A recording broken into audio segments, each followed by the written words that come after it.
ॐ पूर्णमदः पूर्णमिदं पूर्णात् पूर्णमुदच्यते पूर्णस्य पूर्णमादाय पूर्णमेवावशिष्यते। ॐ शान्ति शान्ति शान्तिः। ॐ वाङ्मे मनसि प्रतिष्ठिता मनो मे वाचि प्रतिष्ठितम् आविराविर्म एधि वेदस्य मणिस्थः श्रुतं मे मा प्रहासीः अनेनाधीतेन अहोरात्रान् सन्दधामि ऋतं वदिष्यामि सत्यं वदिष्यामि तन्मामवतु तद्वक्तारमवतु अवतु माम् अवतु वक्तारमवतु वक्तारम्। ॐ शान्ति शान्ति शान्तिः। श्रुतिस्मृतिपुराणानाम् आलयं करुणालयं नमामि भगवत्पादं शङ्करं लोकशङ्करं शङ्करं शङ्कराचार्यं केशवं बादरायणं सूत्रभाष्यकृतौ वन्दे भगवन्तौ पुनः पुनः। ईश्वरो गुरुरात्मेति मूर्तिभेदविभागिने व्योमवद्व्याप्तदेहाय दक्षिणामूर्तये नमः।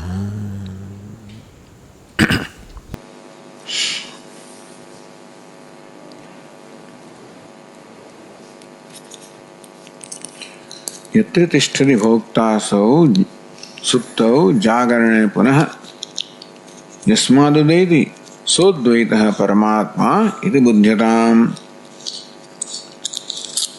तो प्रश्न प्रतिवचनाभ्याम निष्पन्नम अर्थम दर्शयति। प्रश्नो पूछवामां आवे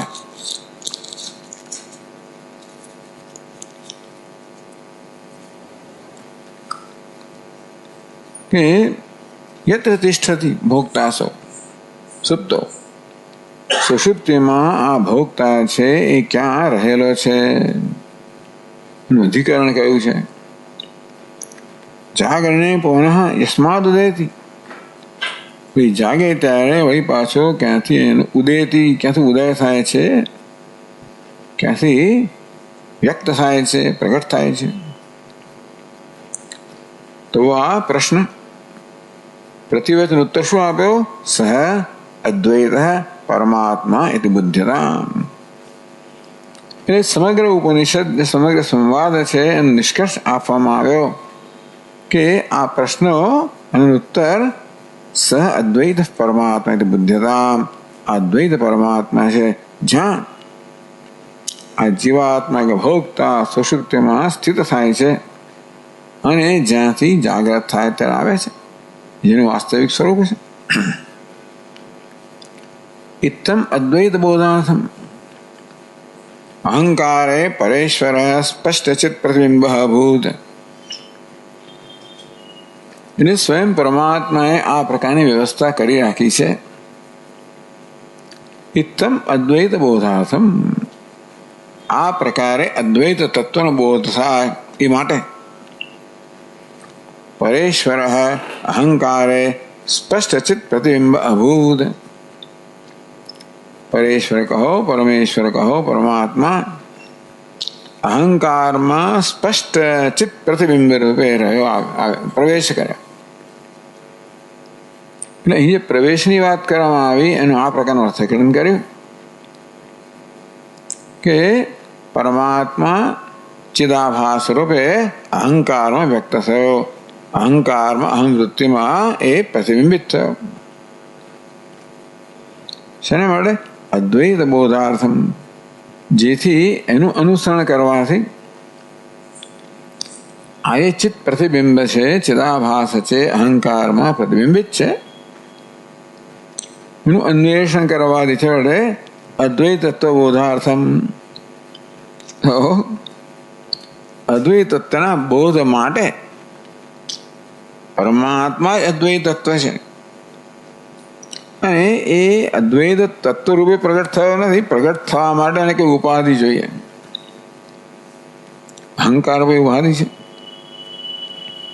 એ દ્વારા એ વેશ લઈને પ્રગટ થયો છે. ને પ્રવેશ કરવો એટલે એમાં તાદાત્મ્ય સાધવું અથવા પ્રતિબિંબિત થવું, અવચ્છિન્ન થવું. તો આ વસ્તુ આપણે ક્યાંથી નક્કી કરી? ઇતિ શ્રુત્યંતરે શ્રુતમ. બીજી શ્રુતિમાં બૃહદારણ્યક ઉપનિષદમાં રૂપમ રૂપમ પ્રતિરૂપો બભુવ તદસ્ય રૂપમ પ્રતિચક્ષણાય. એ પ્રત્યેક રૂપમાં એને અનુસરીને પ્રગટ થયો. શેના માટે આ પ્રકાર પ્રગટ થયો, પ્રવેશ કર્યો?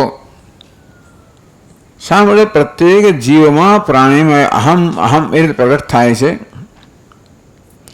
પ્રતિચક્ષણાય, જેથી એ અહમનું ક્યારેક અન્વેષણ થાય અને એ રીતે બીજા કોઈ જીવોને તો આ પ્રકારની તક નથી, પણ મનુષ્યને એ રીતે અદ્વૈત તત્વનું જ્ઞાન થાય. આ પ્રકારે ઉપનિષદનો ઉપદેશ પૂરો થયો. હવે એના ફળની વાત કરે છે. અસ્ય આત્મનો જ્ઞાનેન કસ્ય કિમ ફલમ જાતમિતિ.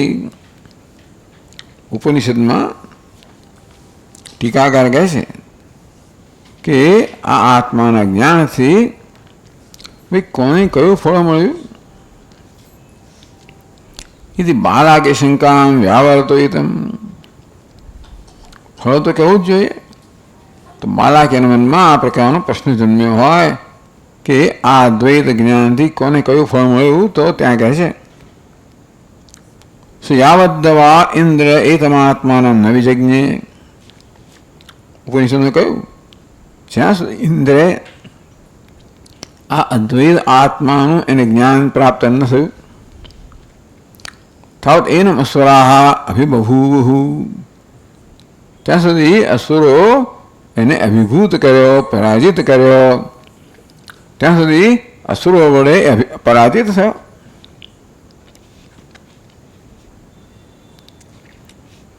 તો અસુર શબ્દનો અર્થ કર્યો શાસ્ત્ર નિષિદ્ધાર્થ પ્રવૃત્તા વાગાદય વિરોચનાદય. તો આંતરિક અસુરો, શાસ્ત્રમાં જે નિષિદ્ધ છે એ વસ્તુ કરવા માટે પ્રવૃત્ત થાય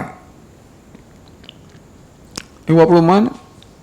રાગ દ્વેષ આપણે આંતરિક શત્રુ આસુરિક વૃત્તિ ધરાવનારું મન, અને એવી આસુરિક વૃત્તિઓને અનુસરનારી ઇન્દ્રિયો એના આંતરિક શત્રુઓ ગયા. વિરોચનાદય અથવા વિરોચન વગેરે બાહ્ય શત્રુ ઇન્દ્રના. તાવત એનું અસુરાહ અભિબહુ. જ્યાં સુધી ઇન્દ્રને આત્મજ્ઞાન ન થયું ત્યાં સુધી આ અસુરો હંમેશા એનો વિજય પ્રાપ્ત કર્યો. સીધા વિજયજ્ઞ. પણ જ્યારે ઇન્દ્રને જ્ઞાન થયું, છંદોગ્યના 8મા અધ્યાયમાં કહો, ત્યારે યા આત્મા અપહત પાપમાં વિજય મૃત્યુ. આ પ્રકારે છંદોગ્યમાં કહ્યું કે બ્રહ્માજીએ આ પ્રકારે જાહેર કર્યું. આ બ્રહ્માજીનું વાક્ય છે. જે કર્ણોપકર્ણ દેવતાઓને પ્રાપ્ત થયું, યા આત્મા વિજય વિમૃત્યુ. એ પ્રકારે અપહત પાપમાં વિમજય મૃત્યુ વિશોક વિજિગિત્સ અપિપાસ સત્યકામ સત્યસંકલ્પ સ અન્વેષ્ટવ્ય સ વિજિજ્ઞાસિતવ્ય. આ આત્મા જે નિષ્પાપ છે, જન્મ મૃત્યુ જરા વ્યાધિ સર્વ પ્રકારના સંસાધનોથી રહિત છે, સત્યકામ છે, સત્ય સંકલ્પ છે. હું આત્માનું અન્વેષણ કરવું જોઈએ, એનું વિશેષ જ્ઞાન પ્રાપ્ત કરવું જોઈએ. સર્વાન લોકાન આપનોતિ સર્વાંશ કામાન. આ પ્રકારે આત્માને જાણે છે, બધા લોકોને પ્રાપ્ત કરે છે, બધી કામનાઓને પ્રાપ્ત કરે છે. આ પ્રકારે બ્રહ્માજી દ્વારા પ્રજાપતિ દ્વારા ઉપદેશ પ્રાપ્ત કરીને વિજજ્ઞે એ અક્ષિણી પુરુષો દૃશ્યતે ત્યાંથી પ્રજાપતિએ શરૂ કર્યો ઉપદેશ. સંતુષ્ટ થઈને ગયો અને પાછો આવ્યો. વળી પાછા બીજા 33 વર્ષ, પાછા 33 વર્ષ એમ કરીને છેવટે એને જાણે તત્વનું જ્ઞાન થયું. વિજજ્ઞે અતતા હત્વા અસુરાન વિજિત્ય સર્વેષાં દેવાનાં શ્રૈષ્ઠ્યમ સ્વરાજ્યમ આધિપત્યમ પર્યાય.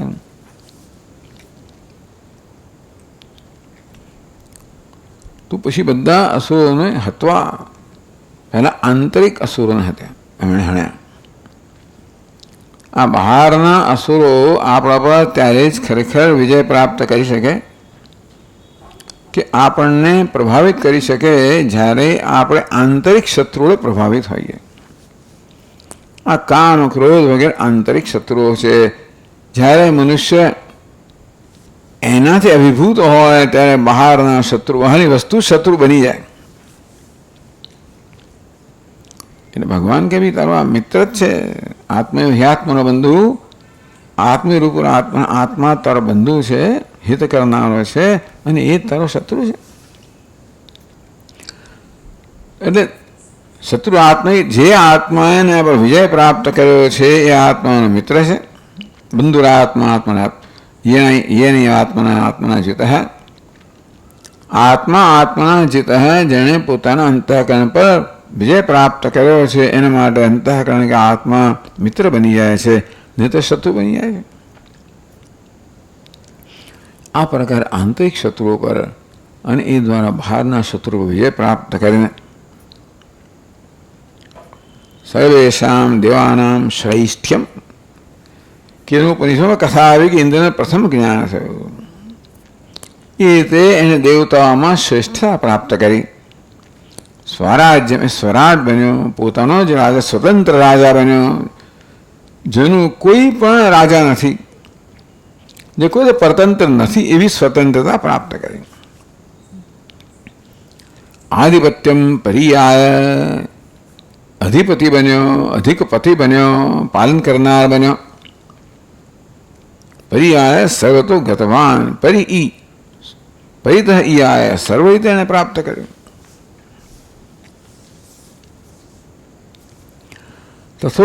તથા એવં વિદ્વાન સર્વાન પાપના. તો ઇન્દ્રને જે પ્રકારે જ્ઞાન દ્વારા વિજય પ્રાપ્ત થયો તે જ પ્રકારે જે કોઈ આ જ્ઞાન પ્રાપ્ત કરે છે, સર્વાન પાપના અપહત્ય, બધા જ પાપ છે એનો નાશ કરીને, સર્વેષાં ભૂતાનાં શ્રૈષ્ઠ્યમ, ઇન્દ્ર જેમ બધા દેવતાઓમાં શ્રેષ્ઠ બન્યો તેમ આ જ્ઞાની પુરુષ બધા ભૂતોમાં, બધા પ્રાણીઓમાં શ્રેષ્ઠ બને છે.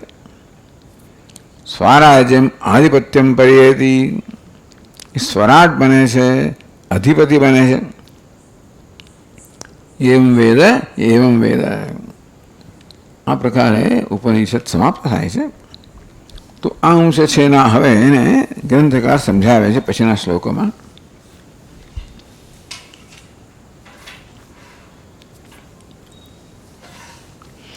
યાવદદ્વૈતમાત્માનં ઇન્દ્રો નૈવ વિજજ્ઞવાન અસુરા બહિરંતસ્થાઃ તાવદભ્યભવન્નિમં બહિષ્ઠા અસુરા સ્વર્ગે સ્થિતમેनं બવાધિરે આંતરા અસુરાશ્ચિત્તે કામાદ્યા દુઃખદાયિનઃ.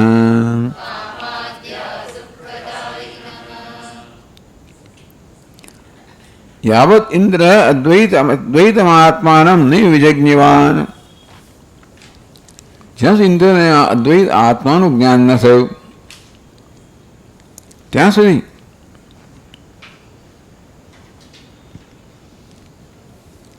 અસુરાહ બહિરંતસ્થાહ બહિસ્થાહ અંતસ્થાહ અસુરાહ બહાર રહેલા અને અંતરામાં રહેલા જે અસુરો છે તાવત અભ્યવન ઇમમ ત્યાં સુધી એ બધાએ ઇન્દ્રને પરાજિત કર્યો, ઇન્દ્રને અભિભૂત કર્યો, ઇન્દ્ર પર એમણે કાબુ મેળવ્યો.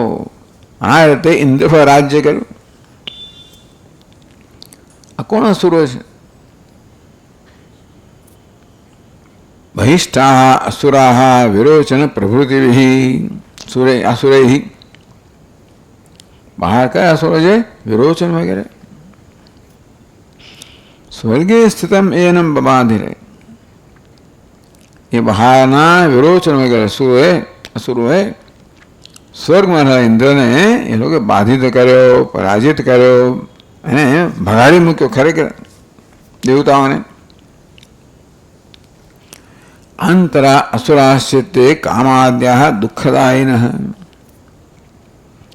આંતરિક શત્રુઓ કયા છે? આંતરિક અસુરો કયા છે? કામાદ્યા. કામ જેનો આદિ છે, કામ, ક્રોધ, લોભ, મોહ, મદ, મત્સાર્ય વગેરે બધું આવી જાય એની અંદર. એમાં આત્મ તિરસ્કાર પણ આવી જાય. તો આ પ્રકારે આત્મ અસંતોષમાંથી જન્મનારા આ બધા શત્રુઓ. આ કામ છે, ઈચ્છા છે, એનું મૂળ ક્યાં છે? અવિદ્યામાં જ છે. અવિદ્યાને કારણે ઉપાધિમાં અહંભાવ, એમાંથી અહંકાર, એમાંથી અહમ એટલે કે અલ્પતાની, પરિચ્છિન્નતાની, સીમિતતાની લાગણી. તો જ્યારે મને મારી અલ્પતાનો અનુભવ થાય જે ક્ષણે, એ જ ક્ષણે મને મારાથી અસંતોષ જન્મે. મારો મૂળ અસંતોષ કોનાથી છે? મારા પોતાનાથી છે. કયા મારાથી? જે અલ્પ છે, પરિચ્છિન્ન છે, પરાધીન છે, અસહાય છે. અલ્પતા હોય, પરિચ્છિન્નતા હોય, સીમિતતા હોય એટલે પરાધીનતા હોય, એટલે સહાયતા હોય. આ બધી વસ્તુઓ મને એટલે એટલા માટે ભય હોય. આમાં હું મને જરામાં સ્વીકાર્ય નથી. એવા હુંથી મને અસંતોષ છે, એનો અસ્વીકાર છે, અરે એનો તિરસ્કાર છે ઘણી વાર.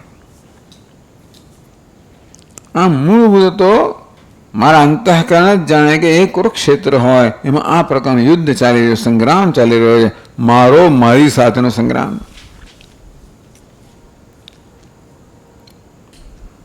હું એટલે મારા અંતઃકરણનો એક અંશ બીજાને જોતો હોય છે.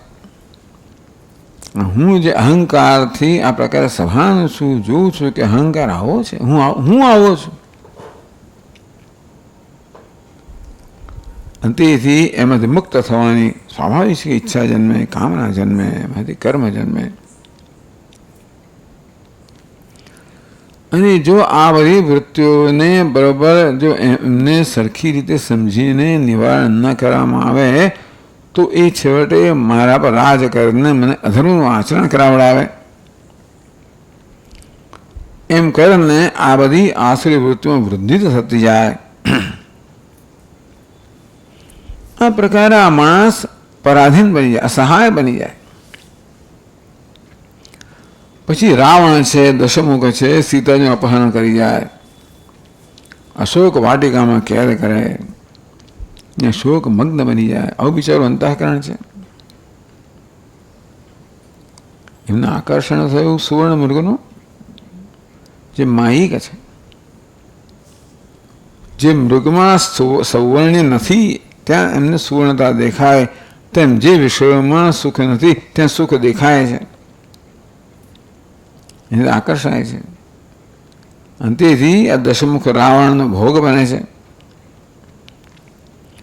આ રીતે આંતરિક અસુરોને અભિભૂત કરે છે, પરાજિત કરે છે, નિયંત્રિત કરે છે, અસહાય બનાવે છે, એનું નિયંત્રણ કરે છે. આવા હોય ને એટલે બહારની પછી એ બધા લોકો કંઈ ને કંઈ ઘોંચપરણ કરતા જ રહે. એવું લાગે મને, કરે કે ના કરે, મને એવું લાગે. દુનિયા મારી શત્રુ છે એમ મને લાગે. યદા પછી એટલે કહે છે કે આ પ્રકારે અંદર ને બહારના શત્રુ પીડિત આ મનુષ્ય વળીઓ ધર્મના માર્ગનું અનુસરણ કરે અને ક્યારેક એના પૂર્વના પુણ્ય કર્મના પરિપાકને કારણે એનામાં જિજ્ઞાસા જન્મે કે કંઈક મહાપુરુષ પાસેનું કંઈક આકર્ષણ જન્મે, ઉપસદન એની પાસે જાય, શરણાગત થાય, તો ધીમે ધીમે ધીમે એનું જીવન બદલાય. આમ બાળકના પૂર્વ પુણ્ય પાક્યા હશે. ભલે ગર્વિષ્ઠ હતો, ઘમંડી હતો, પણ મહાન પુણ્યશાળી, અને એટલા માટે અહીંયા કાશીમાં આવ્યો, અજાત શત્રુ પાસે આવ્યો અને એને ઘમંડ વ્યક્ત કર્યો. બ્રહ્મ તે બ્રહ્માણી, હું તને બ્રહ્મનો ઉપદેશ કરીશ.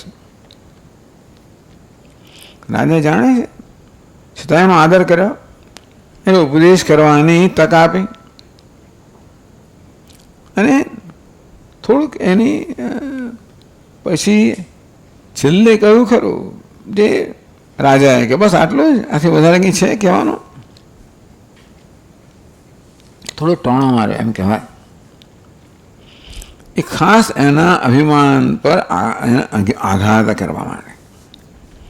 આટલું જ આવડે છે, વધારે નહીં? મને એવું કહું તો બધું જાણું છું, મને આટલું જ મને આવડતું નથી. તરત એનો અભિમાન ઉતરી ગયો. આ બધું પૂર્વ પુણ્યનું પરિણામ હું તો કહું છું, એમને આવું ના થાય. એ પ્રકારે ગાર્ગ્યને જ્ઞાન થયું. એટલે આગળ કહે છે યદા વિજજ્ઞાવાત્માનમ અસુરાનખિલાંસ્તદા હત્વા જયેન દેવાનાં શ્રૈષ્ઠ્યમ સ્વારાજ્યમાપ્તવાન.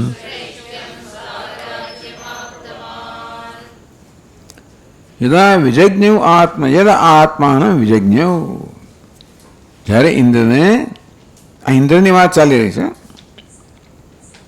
યાવત અદ્વૈત આત્માનમ ઇન્દ્રો નૈવ વિજજ્ઞવાન, જ્યાં સુધી અદ્વૈત આત્માને ઇન્દ્ર જાણતો ન હતો ત્યાં સુધી આંતરિક બાહ્ય શત્રુઓનો આવે તો એ આક્રમણનો અને એ લોકોની પીડાનો ભોગ બન્યો, અપાયેલી પીડાનો. યદા વિજજ્ઞ આત્માનમ, જ્યારે ઇન્દ્રે આત્માનું જ્ઞાન પ્રાપ્ત કર્યું, આત્માને જાણ્યો. અસુરાન અખિલાન તદા હત્વા, અને ત્યારે એણે બધા જ અસુરોનો ઘાત કર્યો. ઘાત તો આંતરિક અસુરનો જ થાય.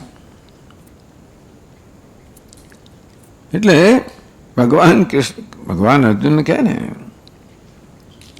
એવમ બુદ્ધિ પરમ બુદ્ધવા સંસ્તભ્યાત્માત્મના જય શત્રુ મહાબાહો કામ રૂપમ દુરાસદમ. આગળ આપણે કહી ગયા.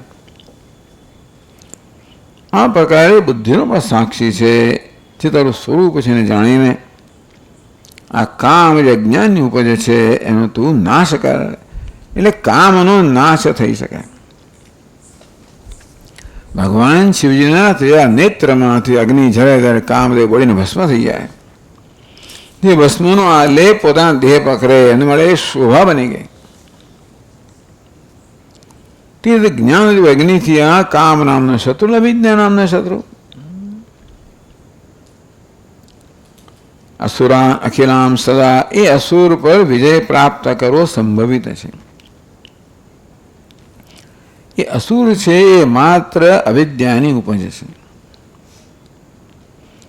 કારણ કે આત્મામાં વાસ્તવિક રીતે કામનાને, ઈચ્છાને કોઈ અવકાશ જ નથી. જ્યાં પૂર્ણમાં ક્યાં ઈચ્છા હોઈ શકે? પૂર્ણ જ્યારે પોતાને અપૂર્ણ માને ત્યારે પછી એ ભ્રમમાંથી ઈચ્છા જન્મે. અવિદ્યા નિવૃત્તિ, ભ્રમ નિવૃત્તિ.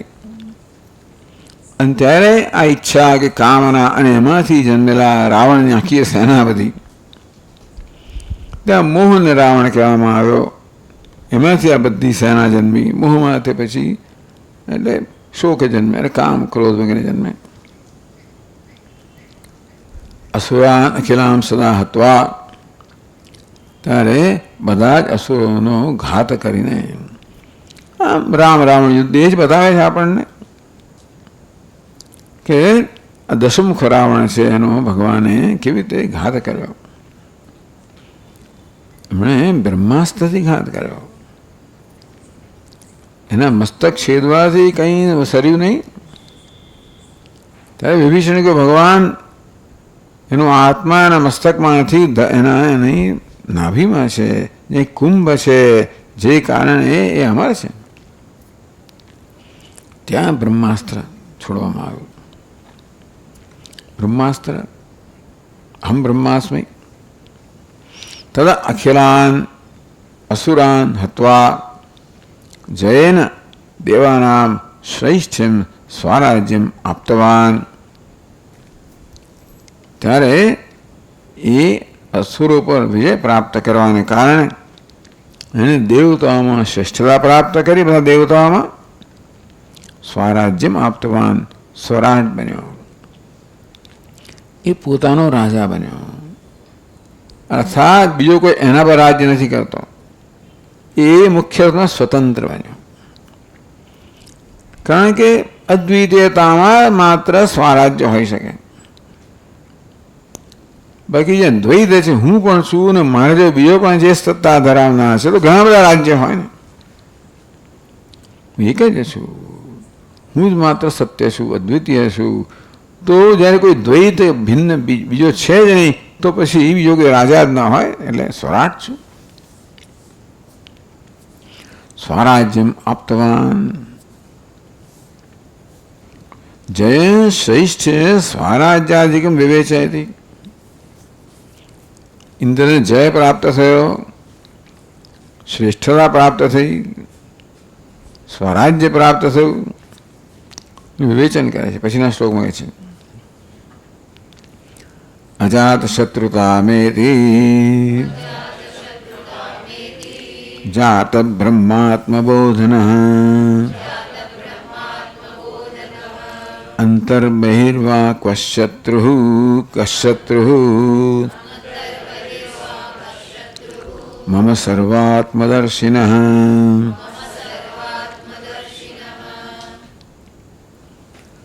જાત બ્રહ્માત્મબોધ અજાત શત્રુતામ એતી. કોઈની પણ વાત કરે છે.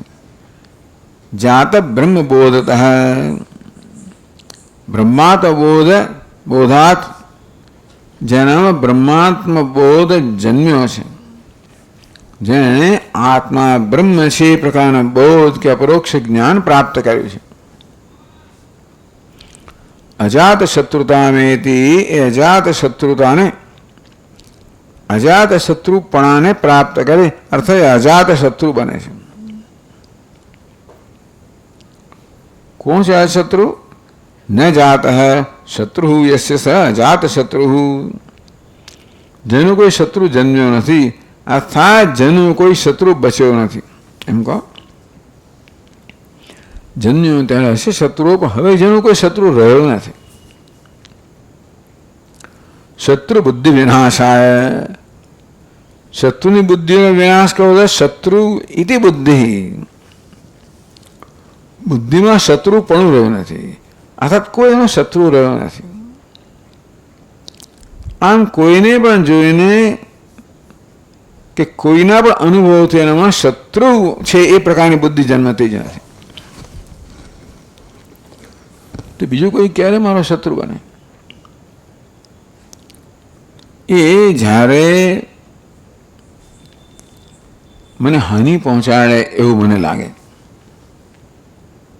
આ મને હાનિ પહોંચાડશે કોઈક રીતે, ભૌતિક રીતે, લાગણીના સ્તરે, બુદ્ધિના સ્તરે, અહંકારના સ્તરે, જે વસ્તુમાં મને આસક્તિ છે, કોઈક રીતે મને ઝૂંટવાઈ હશે. આ પ્રકારનું જ્યારે ત્યારે એ વ્યક્તિ મારો શત્રુ બને. એ શત્રુતા ક્યાંથી આવી? મારામાં કશીક વસ્તુ માટે આસક્તિ છે એમાંથી આવી. તો મને ભય જન્મે, એનું ગુમાવવાનો ભય જન્મે. તો કોઈ આસક્તિ જ્યારે ના હોય ત્યારે ભય પણ નથી, અને માટે કશું ગુમાવવાનું છે નહીં, માટે કોઈ શત્રુ રહેતો નથી. આમ શત્રુ તો મારું પોતાનું મન જ ઉત્પન્ન કરે છે અને પછી હવે મારું મન એ શત્રુપણામાંથી મુક્ત થાય. એટલે આવા મહાપુરુષોને તો કોઈ મૃત્યુ પણ શત્રુ જણાતું નથી. દેહમાં આસક્ત હોય એટલે મૃત્યુ શત્રુ જ છે આપણું, પણ દેહમાં પણ આસક્ત તૈયાર ના હોય ત્યારે મૃત્યુ પણ એનું શત્રુ રહેતું નથી. તો ભાઈ બીજા કશાની વાત જ શું કરવી? અજાત શત્રુતા જાત બ્રહ્માત્મોદ. આત્મા બ્રહ્મ છે, હું બ્રહ્મ છું, હું પૂર્ણ છું, અદ્વિતીય છું. દ્વિતીયાદ્વૈ ભયમ ભવતી, જ્યાં દ્વિતીય છે અન્ય કોઈ મારા સમાન છે, મારાથી અલગ છે, ત્યારે હંમેશા ભયની સંભાવના રહેલી છે. એ ભયમાંથી શત્રુપણાનો આરોપ કરું છું. ક્યારેક તો આપણે ભૂતને પલિતને પડછાયાથી બી જઈએ, આરોપ કરીએ ભય હોય તો. આમ આત્માને બ્રહ્મરૂપે જાણવાથી, પૂર્ણતતા જાણવા, પૂર્ણ રૂપે જાણવા, અદ્વિતીયત્વ જાણવાથી શત્રુપણું ક્યાંય રહ્યું. શત્રુ જતો રહ્યો એટલે શત્રુનો ભ્રમ જતો રહ્યો. અંતર બહિર્વા કશ્યતુ મમ સર્વાત્મદર્શિન. અજાશત્રુ પોતે જ કહે છે બ્રહ્માત્મા બોધાદ અજાશત્રુ ભવતી ઇતિ અત્ર આત્માનો દૃષ્ટાંતથી. બ્રહ્મ આત્મા જે પ્રકારના જ્ઞાનથી અજાત શત્રુપણાને પ્રાપ્ત કરે છે એ માટે અજાશત્રુ પોતાનું દૃષ્ટાંત આપે છે. મમ સર્વાત્મદર્શિન, હું જે સર્વમાં આત્માના દર્શન કરનાર છું એને અંતર બહી તો એક જ એની દ્રષ્ટિમાં આત્મા જ છે, એક જ મારો શત્રુ ના હોય અને તે હું. મારા પ્રત્યે રાગ પણ ના હોય, દ્વેષ પણ ના હોય, ભય પણ ના હોય, પ્રેમ જ હોય. આત્મસ્તુ કામાય. આત્મા હું જેને જેને જ્યારે આત્મા માનતો એ મારા પ્રેમનો વિષય હોય. તો બ્રહ્મને આત્મા જાણું તો બ્રહ્મ સર્વાત્મા છે, મારે સર્વાત્મા પ્રેમ. તો ત્યાં શત્રુપણાનો પ્રશ્ન જ રહેતો નથી. કયા શત્રુમાં સર્વાત્મદર્શિન. અજા શત્રુ પૂછે છે કે હું જે સર્વાત્મદર્શી છું એના માટે કોણ શત્રુ રહ્યો? અને તેથી હવે એ નામ પ્રમાણે ગુણ ધરાવનારો થયો.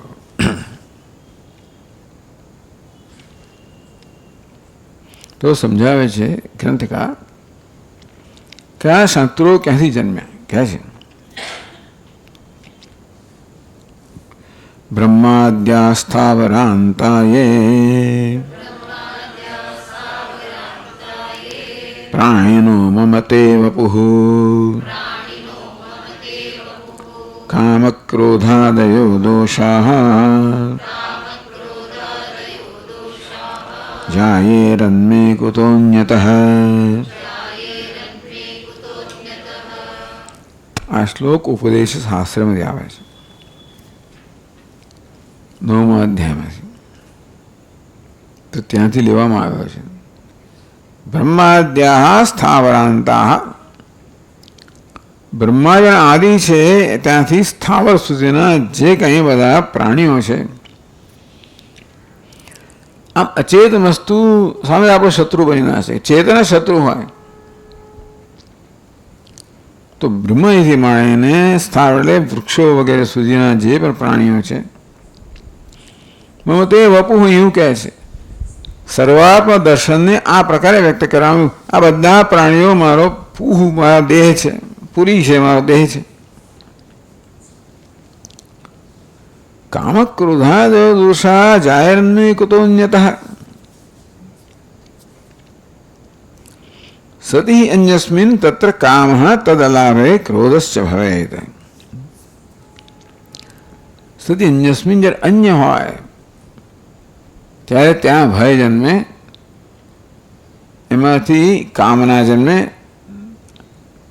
કામનાની નિષ્ફળતામાંથી ક્રોધ જન્મે, કામના સફળતા લોભ જન્મે.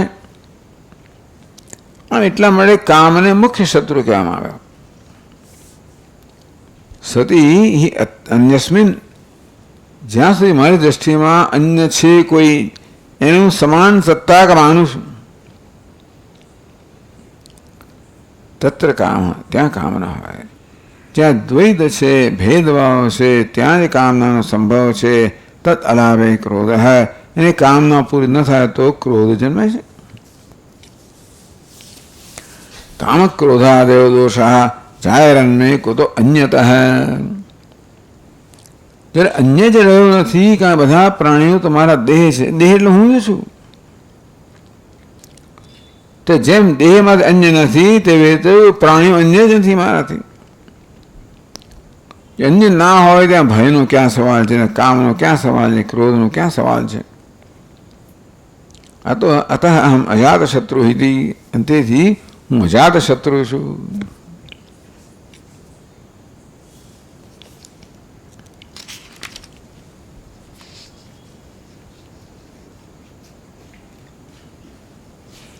એટલે આગળ કહે છે અસુરાણામ સ્વાત્મતાવાપ્તૌ અસુરત્વં હતં ભવેદ અયમેવ જયસ્તસ્ય દેવેભ્યઃ શ્રેષ્ઠતા તતઃ.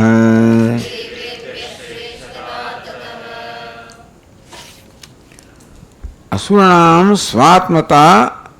સ્વાત્મતા અવાપ્તૌ, અસુરાણામ સ્વાત્મતા અવાપ્તૌ, અસુરોની પણ સ્વાત્મતા પ્રાપ્ત થઈ. અસુરોમાં સ્વાત્મા છે એ પ્રકારની દ્રષ્ટિ પ્રાપ્ત થઈ. અર્થાત જેને અસુરો માનવામાં આવે છે, વિરોચન વગેરે, જેઓને અજ્ઞાનને કારણે શત્રુઓ માનતો હતો, તમારો આત્મા જ હું જ છું. એટલે જ્ઞાની પુરુષ માટે જે કોઈ છે માત્ર મારી અભિવ્યક્તિ છે. આ બધી ઉપાધિઓ છે જાણે કે એક અરીસા સમાન છે, જેમાં હું મારું જ પ્રતિબિંબ જોઈ રહ્યો છું. દરેક ઉપાધિ એક અરીસા સમાન છે, ચૈતન્યને પ્રતિબિંબિત કરનારી છે. હું ચૈતન્ય છું, હું સર્વમાં પ્રતિબિંબિત થઈ રહ્યો છું. આ સર્વ હું જ ભાસી રહ્યો છું, હું જ વર્તી રહ્યો છું. આમ જેવી રીતે કોઈ ખંડની અંદર અનેક બધા અરીસાઓ જડેલા હોય, ભિન્ન ભિન્ન પ્રકારના અંતર્ગોળ બહિર્ગોળ, અને એ ખંડની મધ્યમાં બોલો તો મને અનેક બધા સ્વામી દેખાય ને.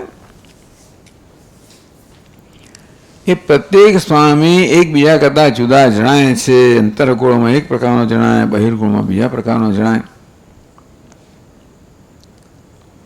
પરંતુ આ બધા સેંકડો સ્વામીઓ પણ મારામાં કોઈ પ્રકારની અનેકતાનો ખ્યાલ જન્માવતો નથી, ભેદભાવ. કારણ કે મારે જ્ઞાન છે કે હું આ સર્વનો આત્મા છું.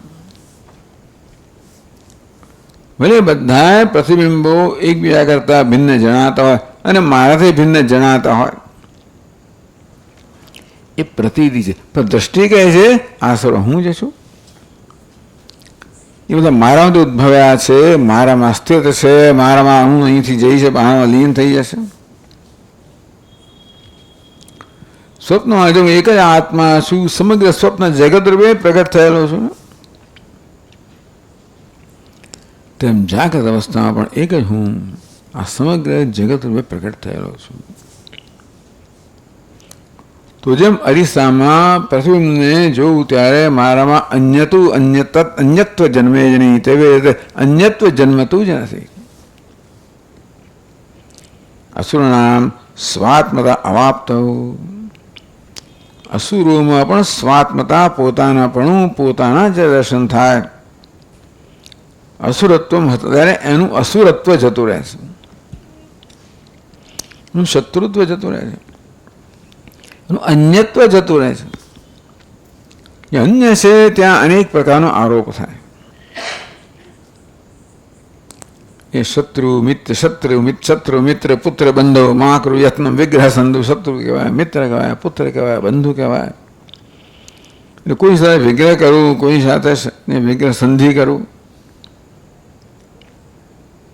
જ્યાં સુધી આ બધા મારાથી અન્ય છે ત્યાં સુધી. પણ સ્વાત્મતા અવાપ્ત, એમનામાં સ્વાત્મપણું જ્યારે પ્રાપ્ત થયું, અસુરત્વ હતા. હવે એ તો આત્મા બની ગયો, અને તેથી આત્મૈવાભૂત વિજાનત. જ્યારે એમણે બધું આત્મા બની ગયું ત્યારે પછી તત્ર કો મોહ કશોક, ત્યાં મોહ રહ્યો, ક્યાં શોક રહ્યો. એકત્વમ અનુપશ્યત. તો અસુરત્વ જતો રહ્યો, બીજું કંઈ જતું નથી રહેતું. એટલે એની પ્રતીતિ એવી ને એવી જ રહે છે, પરંતુ એ અસુરત્વનો આરોપ કરતો હતો. અજ્ઞાનને કારણે જેનો અનુભવ કરું છું એ મારાથી ભિન્ન છે, હું એનાથી ભિન્ન છું, આ પ્રકારે ભેદનો અધ્યારોપ થતો હોય છે. કેમ થાય છે? કારણ કે પહેલા ઉપાધિનો અધ્યારોપ થયો મારા પર, એમ કરીને મેં મારી જાતની ઉપાધિ પૂરતી સીમિત કરી, એટલે બાકી બધું મારાથી ભિન્ન જ છે. આમ અન્યપણું અધ્યારોપ છે, હકીકત નથી. એ અન્યપણું આવે એટલે જાત જાતનો અધ્યારોપ થવાનો, અનુકૂળ પ્રતિકૂળ એમ કરીને શત્રુ મિત્ર વગેરે અધ્યારોપ થવાના છે. એ બધા અન્યપણામાંથી અને એ બધા અજ્ઞાનમાંથી, આત્માના જ્ઞાનમાંથી જન્મ્યા છે. એ જતું રહે, સર્વાત્મક જ્ઞાનથી અન્યપણું જતું રહે, તો હવે અસુરને દેવ કોઈ રહ્યો નહીં. કોણ રહ્યું? હું રહ્યો. અયમેવ જસ્તસ્ય દેવેભ્ય શ્રેષ્ઠતા તતઃ. અસુર ઉપર મુખ્ય અર્થમાં જય કયો છે ખબર છે? અસુર રહ્યો જ નહીં, હંમેશ માટે ના રહ્યો. માત્ર એક જ યુદ્ધમાં અસુરોના પર વિજય પ્રાપ્ત કર્યો, એમનો નાશ કર્યો. એક વસ્તુ વળી પાસે તો આવે, બીજું સૈન્ય લઈને આવે. અસુરત્વ હતમ ભવેત. અસુરપણું જ દૂર થઈ ગયું, અસુર રહ્યો જ નહીં. પ્રજાહાતિ અધા કામાન સર્વાન પાર્થ મનોગતાન. બધી જ કામનાઓ મનમાં જન્મ, બધી જ કામનાઓ પ્રજા પ્રકર્ષેણ જહાતી, સંપૂર્ણ નાશ થઈ ગયો. ક્યાં ગઈ? અવિદ્યાની ઉપજ હતી. અયમેવ જયસ્તસ્ય દેવેભ્ય. તો અયમેવ તસ્ય જય. અસુરો વિજય એટલે શું? અસુરપણું જતો રહ્યો. અસુર જતો રહ્યો. કેમ જતો રહ્યો? હંમેશ મારા ગયો, અસુરપણું ગયું. કેમ ગયું? કારણ કે મારી કલ્પના હતી અને મારા પોતાના અદ્વિતીયતાના વાસ્તવિક જ્ઞાનમાં એ કલ્પના દૂર થઈ ગઈ, એટલે અસુરપણું દૂર થઈ ગયું. હા, મેં અસુર પર વિજય પ્રાપ્ત કર્યો હંમેશ માટે. અયમેવ જયસ્તસ્ય દેવેભ્ય શ્રેષ્ઠતા તતઃ. અને એ પ્રકારે તું બધા અસુરોનો નાશ કર્યો, એ રીતે દેવતાઓ પણ શ્રેષ્ઠ બન્યો.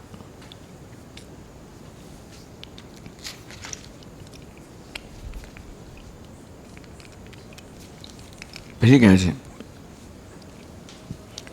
અદ્વૈતમપરાધીનમ સ્વરાટ્સ્યાત્ તેન તત્વવિદ આત્માनं બોધયિત્વૈષાં અધિપોધિકપાલનાદ. ઉપનિષદના બધા શબ્દો સમજાવે છે.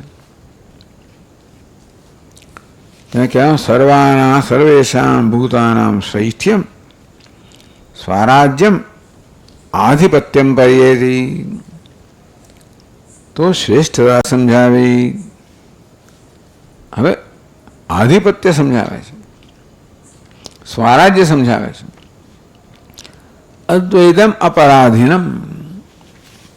અદ્વૈત છે, અદ્વિતીય તત્વ છે, એક અદ્વિતીય તત્વ છે. અદ્વિતીય એટલે જ્યાં દ્વિતીય નથી, એકમેવા એક છે. કેવો? દ્વિતીય વગરનો એક છે. ત્યાં કોઈ પરાધીનતા કેમ નથી? કારણ કે પરાધીન બનાવનારો કોઈ નથી. તો ઉપરાંત અદ્વિતીયત્વ એટલે પૂર્ણતા. જ્યાં પૂર્ણતા છે ત્યાં પોતાનાથી સંપૂર્ણ સંતોષ છે. આત્મની આત્મના તુષ્ટ. અને તેથી જ્યાં સંતોષ છે, પૂર્ણ સંતોષ છે, ત્યાં કામનાને કોઈ અવકાશ નથી. જ્યાં કામના ત્યાં પરાધીનતા નથી. આ પરાધીનતા ક્યાં છે ખબર છે? કામનામાંથી છે, અપેક્ષામાંથી છે. હું કોઈક પ્રકારની અપેક્ષા રાખતો હોઉં. અપેક્ષા મેં શા મળે છે? કોઈક મારા પર કૃપા કરે, દયા કરે, મદદ કરે, મને અનુકૂળ બને. અપેક્ષાની પાછળ, અપેક્ષા પછી એક રૂપ લે કે તું આ કર, આ ના કર, વગેરે વગેરે. પણ હું તો અપેક્ષા ઈચ્છાની પાછળ શું જરૂરિયાત છે? મને અનુકૂળ બને. તો આ પ્રકારે અપેક્ષાને કારણે અન્યની અનુકૂળતા પર આધારિત બની ગયો. અનુકૂળ બને તો હું સ્વસ્થ છું, ન બને તો અસ્વસ્થ છું. આમ જ્યાં દ્વૈત છે, ભેદભાવ છે, ત્યાં કામના છે, ત્યાં પરાધીનતા છે. અપેક્ષામાં પરાધીનતા છે. અદ્વૈતમ અપરાધીનમ, અન્ય છે જ નહીં, પૂર્ણતા છે, ત્યાં કોઈ પ્રકારની ઉણપ નથી, મારે કોઈ કામના નથી, મારે પરાધીનતા નથી. સ્વરાટ, મારો પોતાનો રાજા બની પરાધીનતા નથી, સ્વતંત્ર છું. તેન તત્વિત સ્વરાટ સ્યાત્, એટલે શૈષ્ઠ્યમ, સ્વરાજ્યમ, આધિપત્યમ, આ ત્રણ વસ્તુ કહેવામાં આવી. એ બધા દેવતાઓમાં શ્રેષ્ઠ કેમ બન્યું? બધા અસુરોને હણ્યા એટલા મળે. કેમ કે અસુરત્વને હણી નાખ્યું. એ સ્વરાટ બન્યો, સ્વયં રાજા બન્યો, પોતાનો રાજા બન્યો, સ્વતંત્ર બન્યો. કારણ કે પરતંત્રતામાંથી મુક્ત થયો. કારણ કે અદ્વિતીયતામાં પરતંત્રતા નથી. તે તત્વ સ્વરાટ સ્યાત્, એ કાં તત્વજ્ઞાની છે એ સ્વરાટ બને છે. અધિપ આત્માનમ બોધયિત્વા એષામ અધિપ અધિકપાલનાદ. આત્માનમ બોધયિત્વા, હવે ઇન્દ્ર ગુરુ બની ગયો. વેદાહમેતમ પુરુષમ મહાંતમ આદિત્યવર્ણમ તમસસ્તુ પારે સર્વાણી રૂપાણી વિન્યાસ્તે ધાતા પુરસ્તાદ યમુદા જહાર શક્ર પ્રવિદ્વાન પુરુષ શક્ર પ્રવિદ્વાન પ્રવિશસ્ત. હા, આ શક્ર ઇન્દ્રની વાત ત્યાં પુરુષ સૂક્તમાં આ પ્રકાર આત્માને જાણે. ઇન્દ્રિય આ બધે પ્રચાર કર્યો, ઇન્દ્રિય જ્ઞાનનો પ્રચાર કર્યો. આત્માનમ બોધયિત્વા, એને પોતાના આત્મજ્ઞાન પ્રાપ્ત થયું એટલે એશામ આત્માનમ બોધયિત્વા, અન્યને આત્માનો બોધ આપ્યો. એ પ્રકારે અન્યનું પાલન કર્યું. શ્રેષ્ઠ પાલન શું છે? મુક્ત કરવા દ્વારા. દેવાનામ આત્મતત્વમ બોધયિત્વા તે સમય પાલના તદ અધિપો ભવતી. એણે પછી કેનો ઉપનિષદમાં પણ કહ્યું કે એણે આ જ્ઞાન અન્ય દેવતા, એના બીજા દેવતા એની પાસેથી પ્રાપ્ત કર્યું. અહીં પણ પ્રજાપતિ પદ ઉપદેશ પ્રાપ્ત કર્યો, વળી પાછો પોતાના દેશમાં ગયો અને ત્યાં એણે આ જ્ઞાનનો પ્રચાર કર્યો. શક્ર પ્રવિદ્વાન પ્રદિશસ ચતસ્ર, બધી જ દિશાઓની અંદર એણે આ રીતે જ્ઞાનનો પ્રચાર કર્યો. એ પ્રકારે પાલન કર્યું. અન્યની નિર્ભયતા પ્રદાન કરીને પાલન કરવું એટલે રક્ષણ કરવું. આથી વધારે કયું મોટું રક્ષણ છે? ભયમાંથી મુક્ત કરવા, ભયમાંથી શોક મુક્ત કરવા દ્વારા. કારણ કે પાલન કોને કર્યું? કે આપણે ખવડાવે પીવડાવે એ કરે, આપણું રક્ષણ કરે, એ પ્રકારના આપણે પાલન કરીએ વ્યવહારમાં. આ તો કેવું છે? પાલન હંમેશ માટે ખાવા પીવાની જરૂરતથી જ મુક્ત કરી દે, બધી તૃષ્ણાથી મુક્ત કરી દે. એ પ્રકારે આ જ્ઞાન દ્વારા એણે અન્ય દેવતાઓનું પાલન કર્યું. એટલે અધિક પાલનાત અધિપ.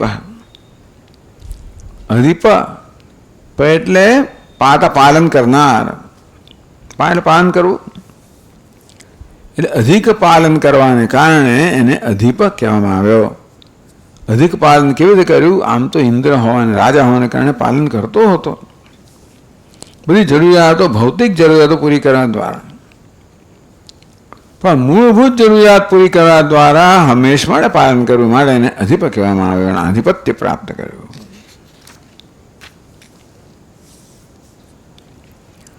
આ પ્રકારે ઉપનિષદમાં જે કહેવામાં આવ્યું એવં વેદ આધિપત્યમ પર્યેતિ. બસ હવે ગ્રંથકાર કહે છે જે સ્વરાજ્ય આધિપત્યાદિકમ ઇન્દ્રસ્ય યત તત્વજ્ઞાનમ ઇન્દ્રસ્ય યત તત્વજ્ઞાનમ તસ્ય મહિમા. આ કોનો મહિમા છે? ઇન્દ્રનો મહિમા થયો. એને શ્રેષ્ઠતા પ્રાપ્ત થઈ, સ્વરાજ્ય પ્રાપ્ત થયું, આધિપત્ય પ્રાપ્ત થયું. આ ઇન્દ્રનો મહિમા છે? તો કે ના. કહે છે પછીના શ્લોકમાં નૈતદિન્દ્રસ્ય માહાત્મ્યમ કિંતુ જ્ઞાનસ્ય તત્વતઃ અન્યોપ્યદ્વૈતમાત્માનં વેત્તિ ચેદિન્દ્રવદ ભવેદ.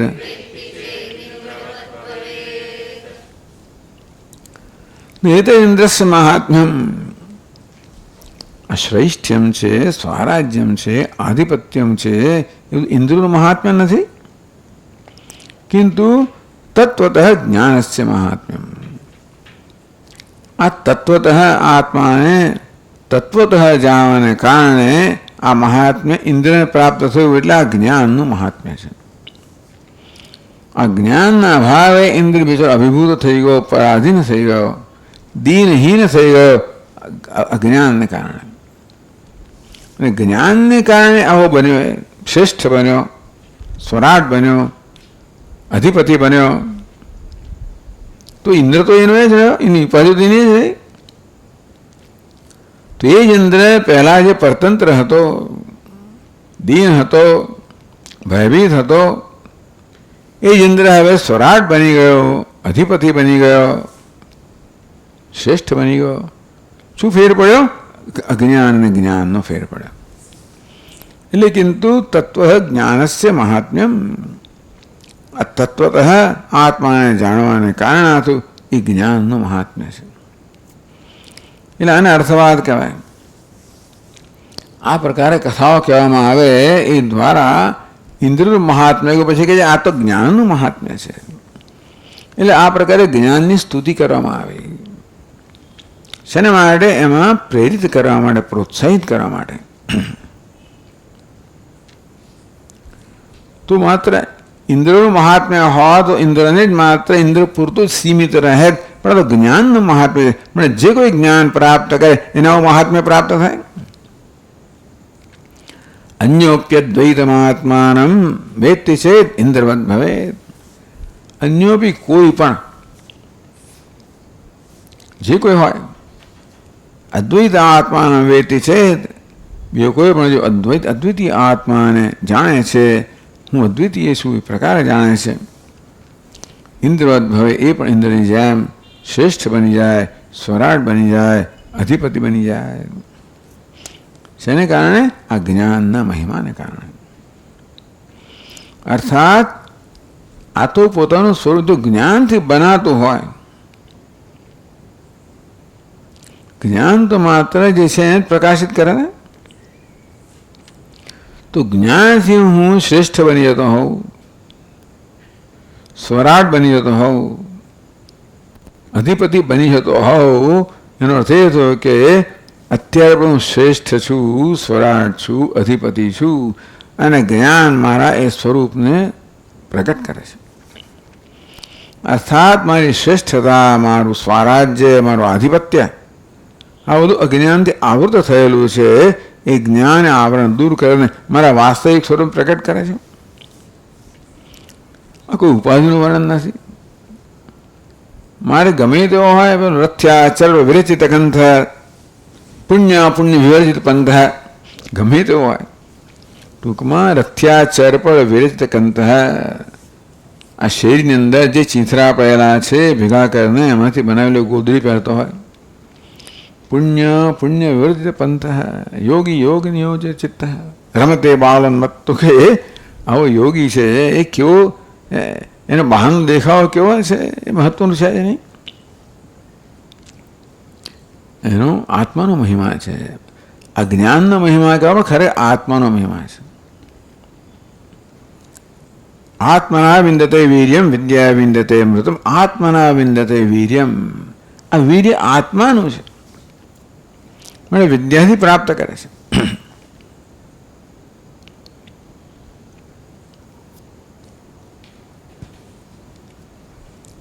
હવે આ કથાની સમાપ્તિ કરે છે, આખ્યાયિકાની સમાપ્તિ કરે છે.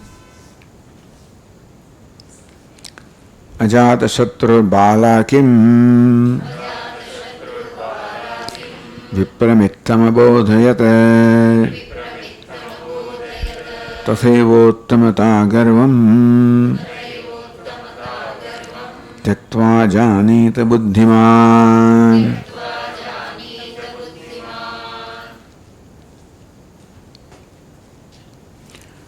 અજાતશત્રુ બાલાકિમ વિપ્રમિત્થમ અબોધયત.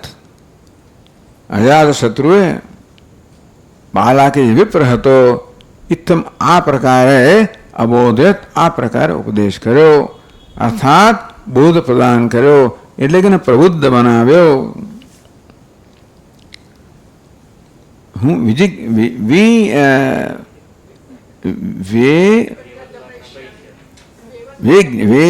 જ્ઞપયિષ્યામિ. હા, વિજ્ઞપયિષ્યામિ એવ.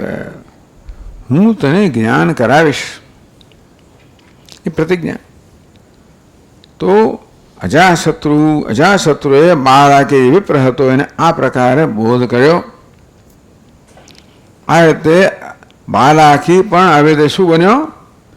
એ પણ શ્રેષ્ઠ બન્યો, સ્વરાટ બન્યો, અધિપતિ બન્યો.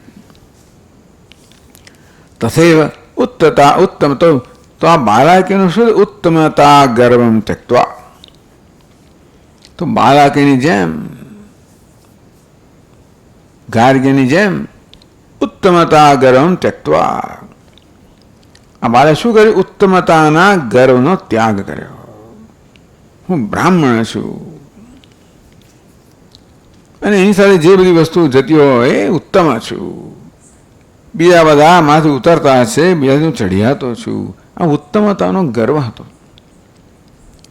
આ ગર્વ વાસ્તવમાં એની જિજ્ઞાસાને, વિવિધિશાને પણ અવરુદ્ધ કરતો હતો. ઉત્તમતા ગર્વમ ત્યક્ત્વા. બસ અજાતશત્રુ આટલું કર્યું,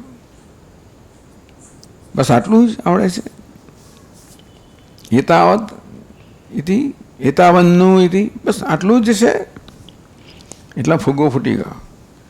અને ગર્વમ ત્યક્ત્વા, એનો ગર્વ એને ત્યાગ કર્યો, એનો ગર્વ ઓસરી ગયો. અર્થાત પોતાની વાસ્તવિકતાનું જ્ઞાન થયું કે હું ક્યાં છું, હું કંઈ જ નથી. એમ પોતાનો જે મોટો વહેમ હતો, બધો વહેમ ઓસરી ગયો. આ ગર્વ વહેમમાંથી જન્મ્યો હતો, એ ઓસરી ગયો. બુદ્ધિમાન તે પ્રકારે કોઈ બુદ્ધિમાન પણ પોતાની ઉત્તમતાનો ગર્વનો ત્યાગ કરીને જાણીને જ્ઞાન પ્રાપ્ત કરવું જોઈએ. એટલે આ આખ્યાયિકામાંથી આ બોધ લેવાનો છે કે જ્ઞાન પ્રાપ્ત કરવા માટે ગર્વનો ત્યાગ થવો જોઈએ, વહેમનો ત્યાગ થવો જોઈએ. હું કંઈક છું એ પ્રકારે એમ કરીને મારી જાતને બીજા બધા કરતા જુદી પાડું છું. એમ કરીને મારા વિશે એકલતાપણું, અઠુલાપણું વગેરે ઉત્પન્ન કરું છું. આ પ્રકારે મેં ઉત્પન્ન કરેલી આ મર્યાદા હું જ પછી બંધાવું છું ને. પેલા કોશિડાની જેમ, રેશમના કીડાની જેમ. માટે એનો ત્યાગ કરવો જોઈએ.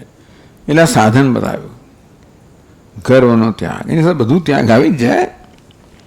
અહીંયા ગર્વ હતો, એનો મુખ્ય શત્રુ હતો કે અવરોધ હતો કે પ્રતિબંધક હતો, એનો ત્યાગ થયો. એમ અહીંયા આગળ ગ્રંથકાર કહે છે કે પ્રત્યેક મનુષ્યે ગર્વનો ત્યાગ કરવો જોઈએ.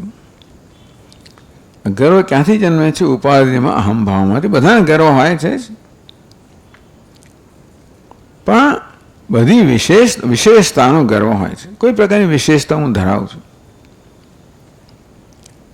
ત્યાં તો રૂપની, ગુણની, વિદ્યાની, કુળની અનેક પ્રકારની વિશેષતાઓ હોય. જેને મારે માણસને ગર્વ હોય એ બધી તો બધા ઉપાધિના ધર્મ છે ને. અને પૂજ્ય સ્વામીજીના શબ્દમાં ઇટ ઇઝ ઓલ ગિવન, એ બધું મને આપવામાં આવે. મને કશું ઉત્પન્ન કર્યું નથી ને. આ રૂપ પણ મેં ઉત્પન્ન કર્યું નથી, ગુણ પણ ઉત્પન્ન કર્યા નથી, બુદ્ધિ ઉત્પન્ન કરી, કશું ઉત્પન્ન કર્યું. આ બધું મને આપવામાં આવ્યું છે. બધું કદાચ જન્મતાની સાથે ન મળ્યું હોય, પરંતુ જેમ જેમ આ મારું જીવન જીવતો હોય તેમ તો મને આપવામાં જ આવ્યું છે ને બધું. હું શેનો ઘમંડ કરું છું? આ માનિત્વ જન્મે છે મારામાં. જે વિશેષતાઓ છે એનું યશ હું લઉં છું. જે કે સિદ્ધિઓ હોય, સફળતાનો યશ હું લઉં કે આ મારી સિદ્ધિ છે, મારી સફળતા છે, મારી વિશેષતા છે. ત્યારે પછી અમારી ગર્વ જન્મે. એ ગર્વ છે ને એ મને નમવા ના દે. હું કોઈને નમું નહીં, આ માટે કોઈના ચરણે બેસું નહીં. અને તેથી હું કોઈની પાસે હું કંઈ જ્ઞાનની માગી નાખું, મને જરૂર નથી.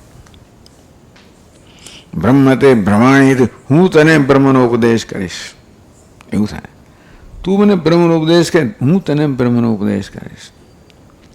આ ગર્વની અભિવ્યક્તિ પણ ભગવાનની કૃપાથી કે ગુરુની કૃપાથી ને બધાની કૃપાથી એનો ત્યાગ થઈ ગયો. એટલે આ સાધન કયું મુખ્ય. તથૈવ ઉત્તમ ગર્વમ પરિત્યક્ત્વા બુદ્ધિમાન જાણીત. આ પ્રકારે ગર્વ ઉત્તમતાનો જ હોય. હું ઉત્તમ છું. પેલો ચાલો હું જન્મથી ઉત્તમ છું, બ્રાહ્મણત્વથી ઉત્તમ છું, વિદ્યાથી ઉત્તમ છું, રૂપથી, ગુણથી, જે ઉત્તમ છે, કુળથી વગેરેથી.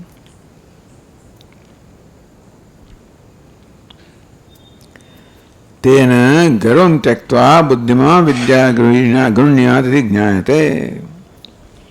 આખ્યાયિકામાંથી આપણે બોધ લઈએ કે બુદ્ધિમાન શેને કહેવાય કે ગર્વમ ત્યક્ત્વા, ગર્વનો ત્યાગ કરીને વિદ્યામ ગૃહ્યાત, વિદ્યા ગ્રહણ કરવી જોઈએ.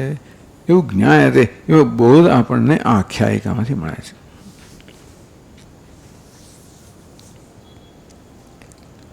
રાજા બી અત્યાદરેણ સ્વયમેવ પ્રશ્નમ ઉત્થાપ્ય ઉત્તરદાનેન વિદ્યામ બોધયામાસ. તો આ તો ગાર્ગ્યના પક્ષની વાત થઈ. રાજાના પક્ષની વાત શું હતી? તો પછી કહે છે હા, એટલે રાજા બી અત્યાદરેણ, અત્યંત આદરથી સ્વયં એવ પ્રશ્નમ ઉત્થાપ્ય. બાળકે ચૂપ થઈ ગયો, આથી વધારે જાણવાનું છે એવી સૂઝ એનામાં ન જન્મી અને એને કોઈ પ્રશ્ન ના કર્યો. ત્યારે આદર, અત્યંત આદરથી, એટલે અજાત શત્રુને બાળક વડે અત્યંત આદર હશે ત્યારે એને થયું ને કે એને જ્ઞાન થવું જોઈએ. મેં પ્રતિજ્ઞા કરીને પાલન કરવું છે માટે સ્વયં પ્રશ્નાન ઉત્થાપ્ય.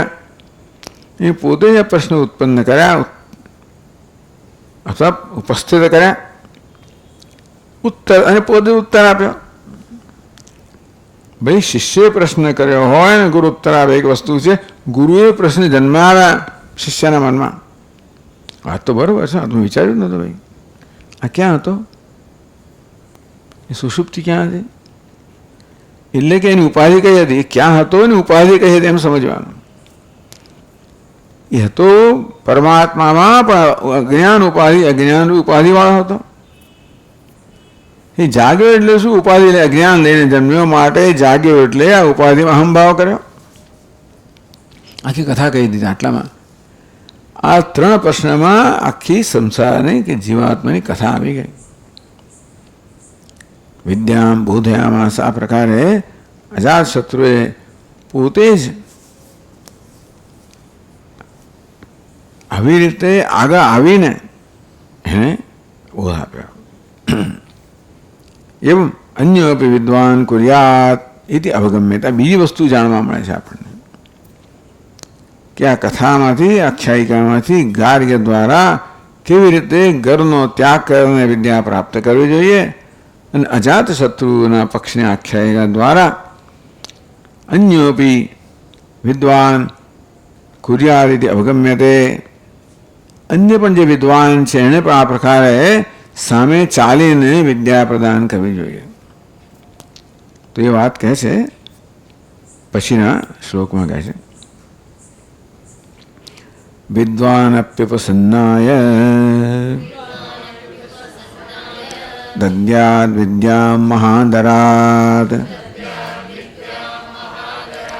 દેયાતાભ્યામ સ્વભાવમ તમ વિદ્યાતીર્થમહેશ્વર.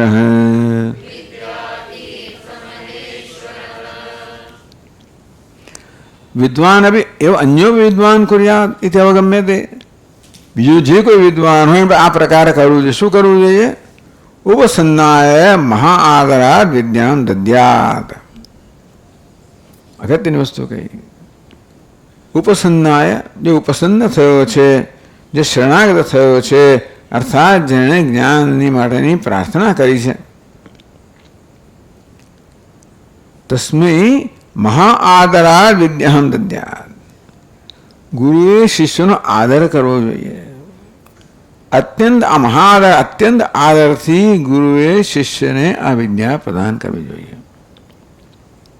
એક આ વસ્તુ થઈ કે અજાત શત્રુએ ગાયોનો આદર કર્યો, એને હાથ પકડીને ઊભો કર્યો.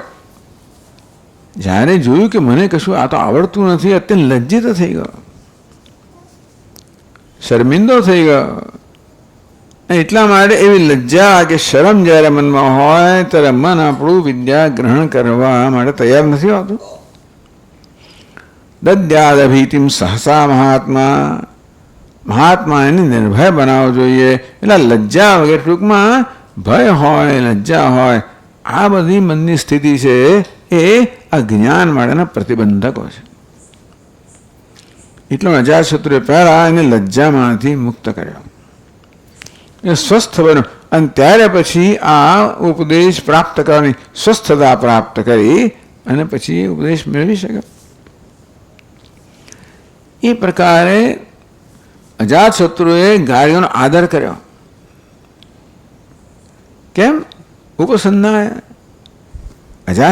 ગાર્ગ્યએ કહ્યું કે ભાઈ ઉપતયાની હતી, હું આપને ઉપસન્ન છું, આપને શરણાગત છું, આપનો શિષ્ય બનવા, આપને શિષ્યત્વ જાહેર કરું છું, આપનો ઉપદેશ કરો. આ પ્રકારે ગાર્ગ્યએ પોતાનું શિષ્યપણું જાહેર કર્યું. તો પછી એને માટે એના આદર પણ છે કે જિજ્ઞાસુ છે, સિન્સિયર છે, સંનિષ્ઠ છે, પ્રામાણિક છે, શ્રદ્ધાલુ વિનયાન્વિત, શ્રદ્ધાળુ છે, વિનય સંપન્ન છે. આવા સદગુણોનો આદર. આમ તો માણસ છે જે છે એનો જ આદર થવો જોઈએ, એનો પ્રશ્ન જ નથી કે એનામાં કશું હોય કે ના હોય. પરંતુ આ પ્રકારના સદગુણ ધરાવતો તો વિશેષ આદર થવો જોઈએ. એટલે અજાત શત્રુ જેવા મહાપુરુષ આ એક જે મુમુક્ષુ છે એનો આદર કર્યો. મહાઆદરાદ વિદ્યામ દદ્યાત. તે જેમ અજાત શત્રુ કુરુ વિદ્વાને પણ પોતાની સમક્ષ ઉપસન્ન થયેલા શિષ્યને આદર સહિત વિદ્યા પ્રદાન કરવી જોઈએ. બહુ આદર થવો જોઈએ. એટલે ટોણા મારવા અને અપમાન કરવું અને એમ બધા એમની જગ્યાએ જ રાખવા. તમે આવા જ છો તેવા જ છો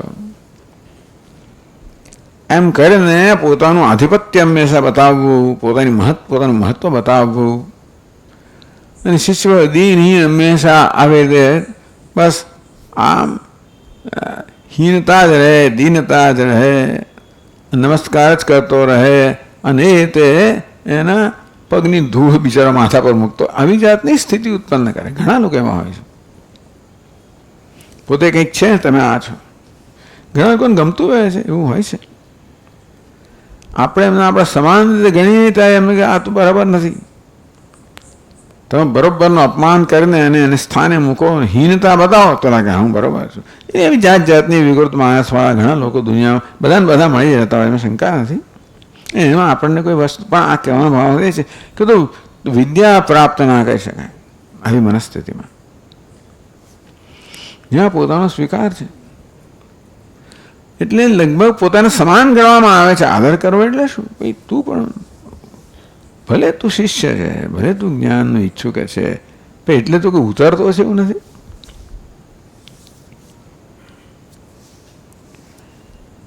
તો અન્યોપી વિદ્વાન કુર્યાદિ અવગમ્યતે. તો આપણે ગાર્ગ્યના વર્તનથી સમજ્યા કે ગર્વનો ત્યાગ કરીને વિદ્યા ગ્રહણ કરવી જોઈએ. અજાતશત્રુના વ્યવહારથી સમજ્યા કે શિષ્યને આદરપૂર્વક વિદ્યા પ્રદાન કરવી જોઈએ. દદ્યાત એ જાણે કે વિધિ કહેવામાં આપવી જોઈએ, પ્રદાન કરવી જોઈએ. એ વિધિ તો ના કહેવાય, પણ છતાં પણ એ પ્રકાર સૂચન કરે છે કે ભાઈ આપજો.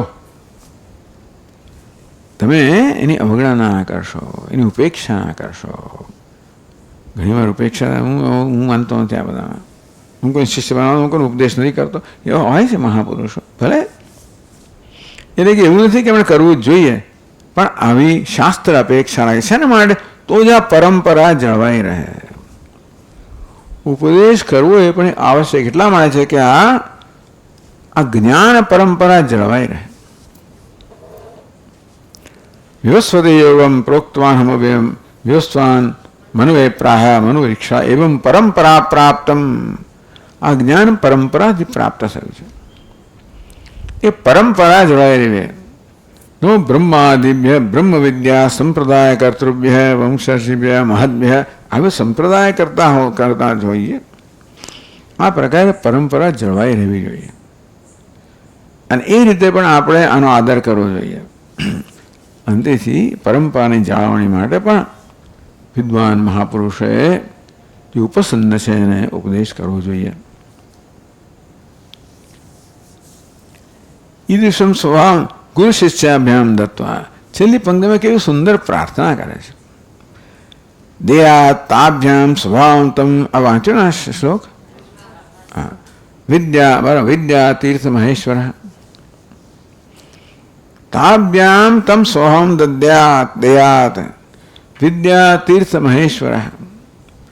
વિદ્યા તીર્થ મહેશ્વર છે, સાક્ષાત ભગવાન શિવજી છે. એનો અવતાર છે અમારા ગુરુ વિદ્યા તીર્થ. ગુરુજીનું નામ છે. એ મહેશ્વર છે.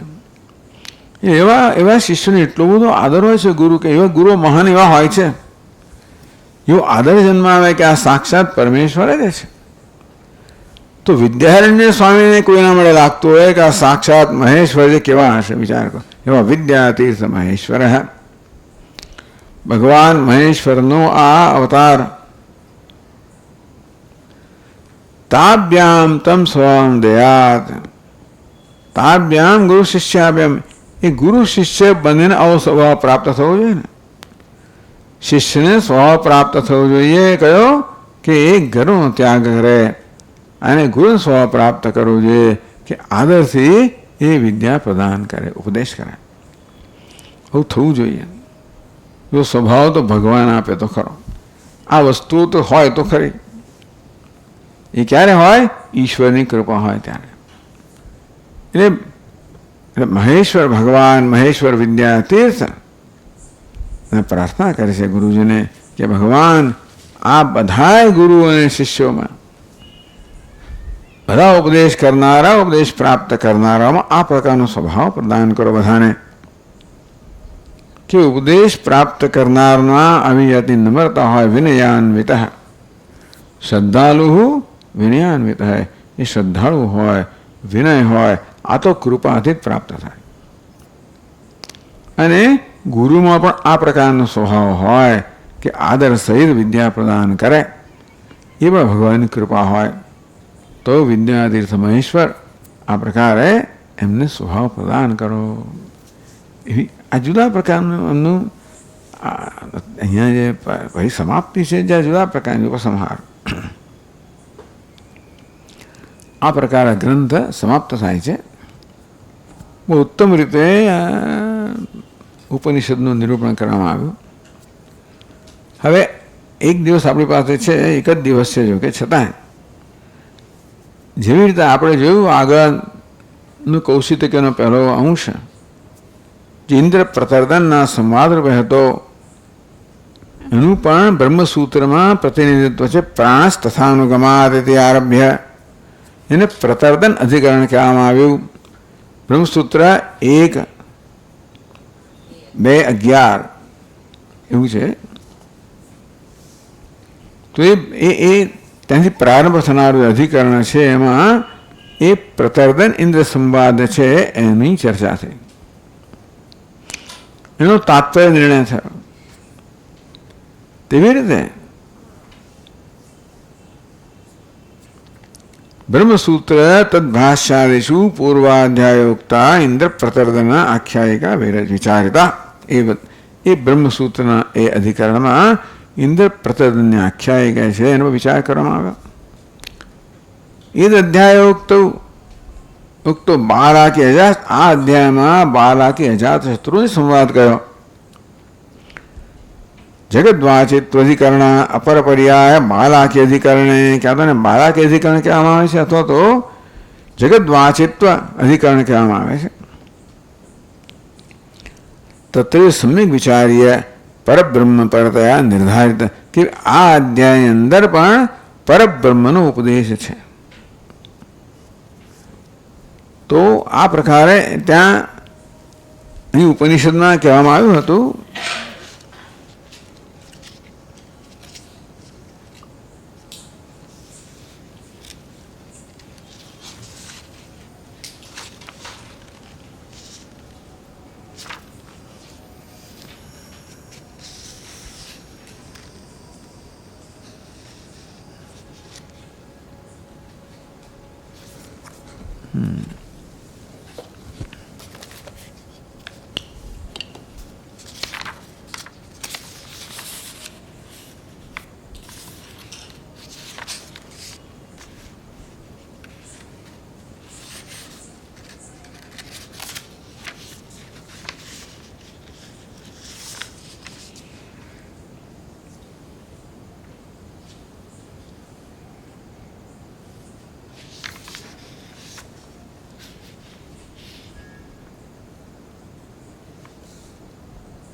यो वै बालके एतेषां पुरुषाणां कर्ता यस्य वा एतत् कर्म सविवेदितव्य इति. એટલે ઉપદેશનો પ્રારંભ આ પ્રકારે થયો કે હે બાલાકી એતેષાં પુરુષાણામ કરતા. આ ત્યાં બધા પુરુષો જેની ઉપાસના કરી આદિત્ય અંતર્ગત પુરુષ, ચંદ્રમા અંતર્ગત પુરુષ, ચંદ્રમસ અંતર્ગત વગેરે અંતર્ગત પુરુષોની જે ઉપાસના એ બધા પુરુષો યસ્ય એતત કર્મ અને જેનું આ કર્મ છે. આ કર્મ એટલે શું? ત્યાંથી આ અહીંયા ચર્ચાની શરૂઆત થઈ બ્રહ્મસૂત્રમાં કે કર્મ શબ્દ શું કહે છે? જગદ્વાચિત્વાત. આ કર્મ શબ્દ જગત થાય છે. આ જગત જેનું કાર્ય છે અર્થાત જે જગતનો કર્તા છે, ઉપાદાન કારણ છે, અભિન્ન નિમિત્ત ઉપાદાન કારણ છે અને જે આ બધા પુરુષોનો અને જગત બંનેનો કર્તા છે એ ઈશ્વરને જાણવું જોઈએ, એ પરમાત્માને જાણવું જોઈએ. એ પ્રકારે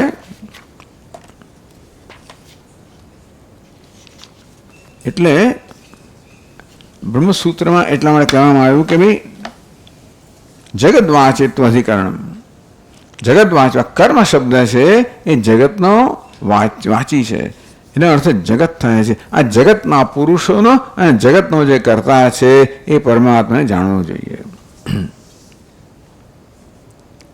તત્ર વિચાર્ય સમ્યક વિચાર્ય પરબ્રહ્મ પરતા. આ અધ્યાય પણ પરબ્રહ્મ પર છે એવું નિર્ધારણ ત્યાં થયું. એટલે આ બંને આપણે જે કૌશિકીયના બંને અંશ જોયા એ બંનેને બ્રહ્મસૂત્રમાં પ્રતિનિધિત્વ છે. અતએવ અસ્ય ઉપનિષદ ભગવત્પાદય ભાષ્ય અકરણે બી. એટલે આ ઉપનિષદ છે ભગવાન ભાષ્યકારે એના ભાષ્ય રચ્યું નથી તો પણ શા માટે આ ગ્રંથકારે આ ઉપનિષદનું વિવરણ કર્યું? ગ્રંથકારે વિવરણ કૃતમ. કેમ વિવરણ કર્યું? વિવરણ કારણ કે બ્રહ્મસૂત્રમાં એનું નિરૂપણ ચર્ચા છે એટલા માટે. અર્થાત સૂત્રકારે આ ઉપનિષદોને આ પ્રકારે વિચાર કરવા જેવા મહત્વના ગણ્યા છે. એટલા માટે આ ગ્રંથકારે પણ આ બંને ઉપનિષદોનો આ ગ્રંથમાં અનુભૂતિ પ્રકાશમાં સમાવેશ કર્યો છે.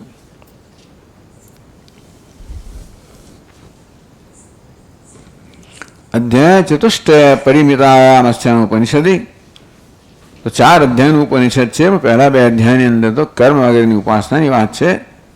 તૃતીય અધ્યાય ઇન્દ્ર પ્રતર્દન સંવાદ, ચતુર્થ અધ્યાય બાલકેશત સંવાદ, તો ત્રીજા અધ્યાયમાં ઇન્દ્ર પ્રતર્દનનો સંવાદ, આ ચતુર્થ અધ્યાયમાં બાલકેશ શત્રુનો સંવાદ શ્રૂયતે. તદ ઉભય અધ્યાયદ્વયને, તો બંનેને અધ્યાયદ્વયથી ક્રમમાં એનું અહીંયા આગળ વિવરણ કરવામાં આવ્યું. ઇતિ વિદ્યારણ્ય મુનિવૈશિત અનુભૂતિ પ્રકાશે કૌશિતકી ઉપનિષદ વિવરણે અજાતશત્રુ વિદ્યાનામ 9મો અધ્યાય, અને અજાતશત્રુ વિદ્યા કહેવામાં આવી. આ 9મો અધ્યાય સમાપ્ત થયો. એટલે આવતીકાલનો દિવસ આપણે આ બ્રહ્મસૂત્ર છે 1, 4, 16, 17 ને 18 એક અધિકરણ 3 સૂત્રો છે. એટલે આપણે હવે આપણી જે સમય છે એમાં ને સંક્ષેપમાં જોવાનો પ્રયત્ન કરશું. ઋષિએ બધાને PDF તો મોકલાવી આપી છે. માનું છું બ્રહ્મસૂત્ર આજે મોકલી છે. એટલે જોયો તો બધા એની કોપી કઢાવી લો. એટલે તમે પેલો જે ઝેરોક્સવાળા પાસે આ બધી વ્યવસ્થા હોય જ છે. એટલે એ લોકો થોડા પાના છે એની કોપી કરાવી લો, તો કાલે આપણે એને જરા જોઈ લઈશું જલ્દી.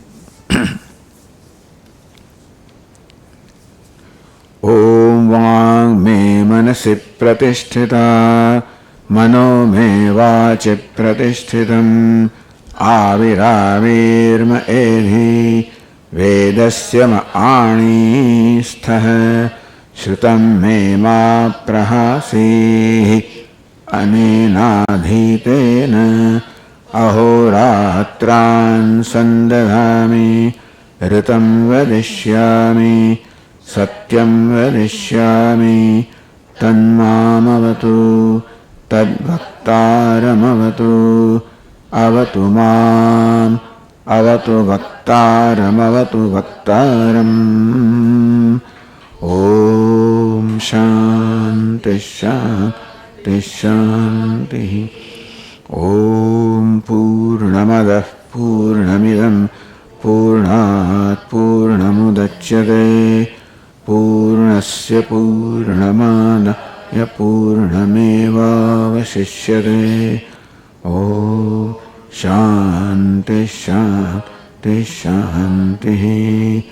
શંકરં શંકરાચાર્યં કેશવં બાદરાયણં સૂત્રભાષ્યકૃતૌ વંદે ભગવन्तौ પુનઃ પુનઃ.